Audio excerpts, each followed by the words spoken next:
చేయడాన్ని రద్దు చేయాలి. వంట ఏజెన్సీలను మిడ్ డే మీల్ కార్మికులుగా గుర్తించాలి. కనీస వేతనం 26,000 రూపాయలు ఇవ్వాలి.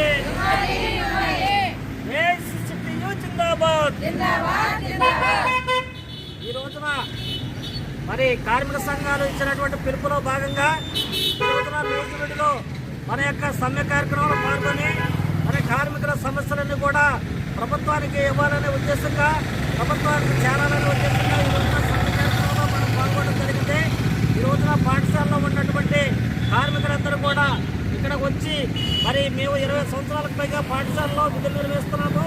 మరి 20 సంవత్సరాలుగా మేము పాఠశాలలో విధిస్తున్నాం కానీ మాకు వేతనాలు అనేది పెంచకపోవడం, మరి జగన్ గారు వచ్చిన తర్వాత మా జీవితాలు బాగుంటాయని చెప్పి ఎన్నో ఆశలతో జగన్ గారు గెలిపించుకుంటే ఈ రోజున కనీస వేతనాలు కూడా అమలు చేయలేని పరిస్థితి. ఇవాళ పాఠశాలలో చూసుకున్నట్టయితే ఉపాధ్యాయుల ద్వారా మమ్మల్ని అనేక రకాల ఇబ్బందులు పెట్టిస్తున్నారు. మరి శానిటేషన్ వర్కర్స్గా పనిచేస్తున్న వాళ్ళని మరి అన్ని రకాలుగా పనులు చేయించుకుంటున్నారు. మేము పని చేయమని అంటలేదు కానీ చేసిన పనికి వేతనం అనేది చెల్లించాల్సిన బాధ్యత ఈ ప్రభుత్వాల మీద ఉంది. కాబట్టి వేతనం అనేది చెల్లించాలి.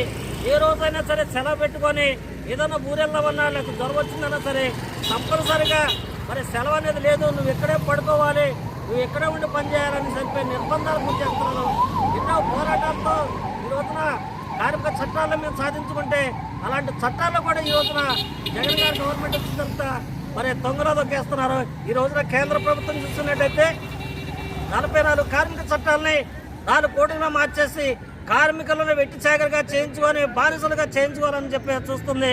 కాబట్టి తప్పనిసరిగా మరి మోడీ ప్రభుత్వాన్ని గద్దె దింపేదానికి మీ ఎట్టి పరిస్థితులు కూడా మరి వెనక చేయమని చెప్పి ఈ సందర్భంగా తెలియజేస్తున్నాను.